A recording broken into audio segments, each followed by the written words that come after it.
우리 사회에서 법적으로 성년이 되면 할 수 있는 것들이 있습니다. 미성년자일 때는 제한되어 있던 선거 투표나 혼인, 취업, 자동차 운전면허 취득, 흡연, 음주 등등 이런 것들이 대표적이죠. 그리고 오늘의 주제인 이런 드라마나 영화도 자유롭게 볼 수 있습니다. 때론 격정적이면서 때론 심오하다가 또 가끔은 무자비하게 잔인하거나 등골이 오싹하게 무서운 장면까지 여과 없이 노출되는 이 영상들, 공식적으로는 청소년 관람 불가 등급의 영상물이라고 부릅니다. 이렇게 어른들에게만 허용된 영상물의 세계는 언제부터 왜 생겨난 걸까요? 세상의 모든 것들이 탄생한 이유를 밝혀드립니다. 저는 역사학자 김재현이고요. 본스토리 오늘의 주제는 19금입니다.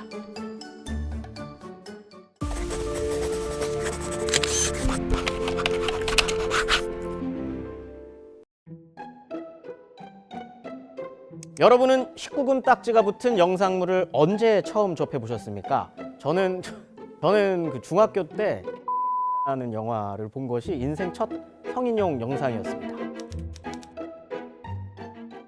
여기서 성인용 영상이라고 불리는 청소년 관람 불가 영상물들은 단순히 야하다거나 잔인하다거나 폭력적인 것만으로 등급이 나뉘는 건 아닙니다. 해당 연령층의 정서와 가치관으로 이해가 되는지, 또 인격 형성에 끼치는 영향도 고려되어야 하고요. 영상이 주는 자극이나 위협으로 받을 수 있는 정신적인 충격 정도라든지 내용 중 묘사되는 범죄나 반사회적인 행동들에 대한 모방 심리 자극 정도 등 다각적인 부분을 고려해 시청 가능 연령의 범위를 정하고 등급을 매기는 겁니다.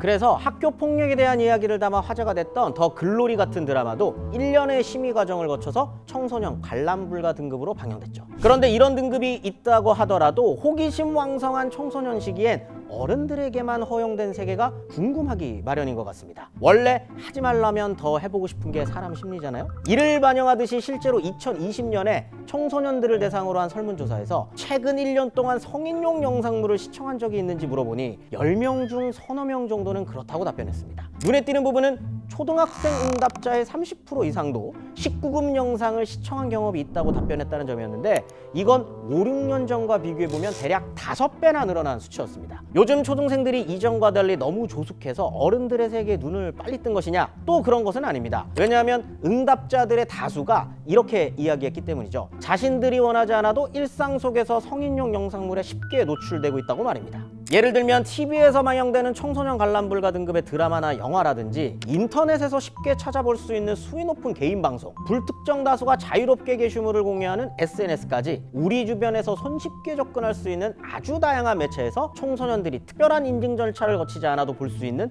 19금 콘텐츠들은 사회적으로도 큰 우려를 낳고 있는 현실입니다.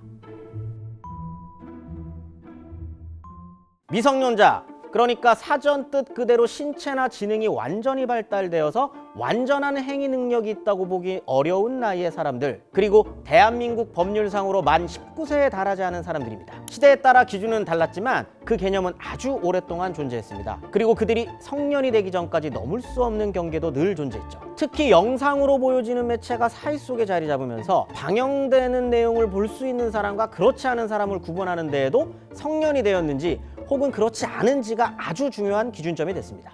가령 일제강점기에도 경성극장이라든지 조선극장 같이 영화를 상영할 수 있는 극장들이 만들어졌는데, 여기에도 출입할 수 있는 관람객에 대한 연령 제한이 있었습니다. 14세 미만인 자가 영화를 상영하는 장소에 입장하게 할 수 없다는 것이 규칙이었는데, 이 문구로 미루어 봤을 때 당시 조선사회에서 성년을 구분하는 기준은 14살 정도였을 거라 짐작해 볼 수 있다는 겁니다. 이 당시에는 이르면 14살에서 늦어도 20살이 되기 전에 혼인하는 것이 일반적인 분위기였기 때문에 성년의 기준 연령도 낮게 봤던 것이죠.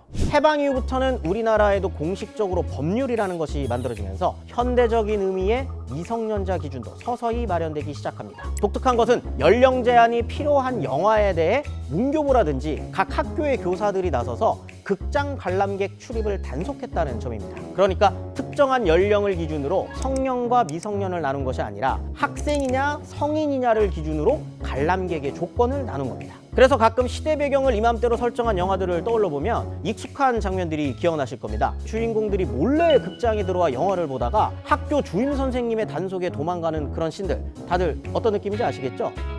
이렇게 극장에서 몰래 관람이 허용되지 않은 영화를 보다가 걸리기라도 하면 학생들이 엄하게 처벌받는 건 물론이고 극장도 며칠간 영업정지를 당하기도 했답니다. 60년대에 들어서는 이전보다 더 많은 영상 매체들이 발전합니다. 이제는 상영할 영상물도 많아지고 또 그에 대한 관람객의 수요도 전보다 훨씬 많아졌죠. 이렇게 영화 산업이 발전함에 따라 1962년에는 공식적으로 영화법이라는 것이 제정되는데요. 그리고 제작된 영화가 상영되기 전에 검열 단계를 거치게 하고 그 과정에서 미성년자가 관람할 수 있는 영화인지 그렇지 않은 영화인지를 구분하게 됩니다. 그리고 방송 언론 분야에서는 지금의 방송통신위원회의 전신인 방송윤리위원회가 설립되죠. 이젠 주먹구구식으로 사람이 단속하는 시대가 아니라 법으로 보호와 규제를 하게 된 겁니다. 시대에 따라 사회가 규정하는 미풍양속의 기준 때문에 당시엔 배드신도 아닌 가벼운 러브씬만 나와도 성인용 영화로 구분되기 일쑤였습니다. 지금 돌이켜보면 이런 영화가 왜 19금이었지 싶은 것들도 많이 있었는데요. 하지만 그보다 더 중요한 문제가 있었습니다. 바로 미성년자의 기준이 다소 모호했다는 점이었습니다. 아동복리법에 따르면 미성년자의 연령은 18세 미만이어야 했고 형법이나 민법상에 명시된 대로 따르자면 20세 미만이어야 했습니다.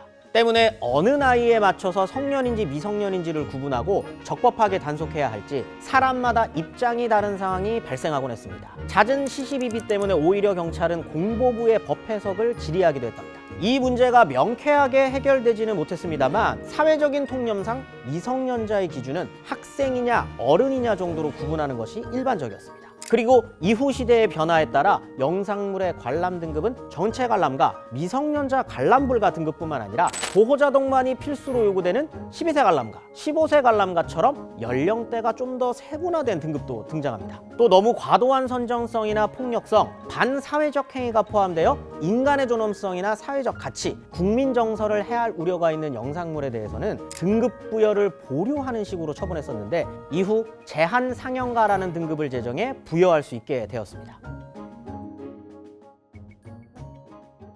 2003년 유명 예능 프로그램 느낌표의 하자하자라는 코너에서는요, 대한민국 청소년이라면 마땅히 누려야 할 기본적인 권리를 찾아가자는 취지에서 청소년 할인하자라는 주제가 기획됩니다. 그리고 기존에 당연시되었던 공공요금의 학생 할인을 청소년 할인으로 바꿔 혜택의 폭을 넓혀야 한다는 캠페인이 전개됐습니다. 이 아이디어를 제시한 건 다름 아닌 고등학생 출연자 박호원 군이었는데요. 또래 청소년들이 학생증 없이 극장이나 버스, 지하철을 이용할 때 할인을 받을 수 있는지 실험했더니 학생 카드만 가져야 된다고 안 되는가. 대부분의 경우 청소년의 나이임에도 성인 요금을 지불해야 한다는 사실을 보여주었습니다. 이 문제를 두고 그는 청소년들에게 학생증 이외에도 청소년증이라는 신분증을 신설하고 학생 할인이 아닌 청소년 할인제 정책을 시행해달라고 국가인권위와 지자체에 진정하게 이릅니다. 이 방송의 내용은 시청자들에게 큰 반향을 불러일으킵니다. 뿐만 아니라 공공기관들도 이 고등학생의 의견에 귀를 기울였죠. 그 영향으로 국가인권위원회는 해당 학생의 진정을 이용해 정부기관에서 비학생 청소년들을 대상으로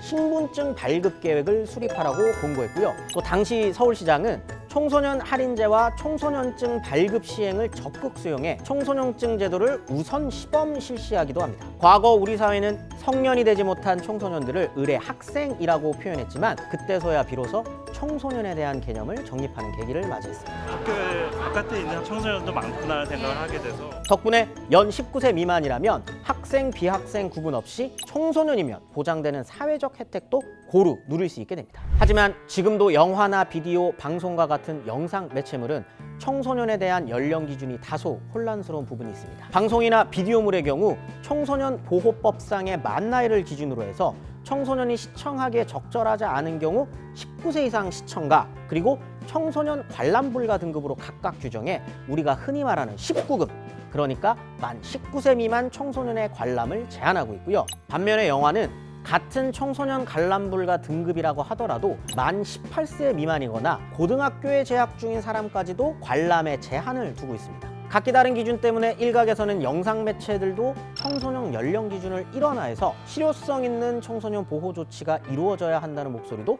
꾸준히 이어지고 있죠. 시대의 변화에 따라 새로운 형태의 영상물이 나오고 그에 따른 관람 등급의 기준도 꾸준히 세분화되고 또 변화해 왔습니다. 하지만 각종 영상물과 매체들로 넘쳐나는 요즘 세상에서 청소년들을 완벽하게 보호하기란 쉽지 않은 일일 겁니다. 특히 다가오는 4월부터는 누구나 손쉽게 이용하는 OTT 서비스가 사업자의 재량으로 영상물의 등급을 자율적으로 분류하는 자율등급제로 시행될 예정이라 우려 섞인 소비자들의 목소리도 들려옵니다. 과연 소비자들이 신뢰할 수 있는 청소년 보호 방안이 마련된 선에서 자체적인 등급을 매길 수 있을 것인가에 대한 걱정입니다. 앞으로 영상물에 대한 관람 등급의 기준이 또 어떻게 변화해 나갈까요? 그리고 관람 등급에 대한 여러분들의 생각은 어떠신지 댓글로 많은 의견 남겨주시고요. 저는 다음 주에 돌아오도록 하겠습니다. 비디오 가게에서 제가 그 형 이름으로 형이 이제 빌려오라 그랬다. 해피엔드 99년작인데 아마 제 기억에 전도연 씨의 첫 파격 어떤 그런 그걸 뭐라 부를까요? 정사씬이라 그럴까? 아주 파격. 아니 그거 되게 작품성 있는 영화제 수상도 많이 하셨을 텐데 되게 좋은 스토리가 굉장히 좋은 영화였어요. 무기력한 남성 대신에 여성이 사랑을 하게 되는 그 가운데서 갈등하는 왜 웃으시죠? 굉장히 작품성 있는 영화입니다.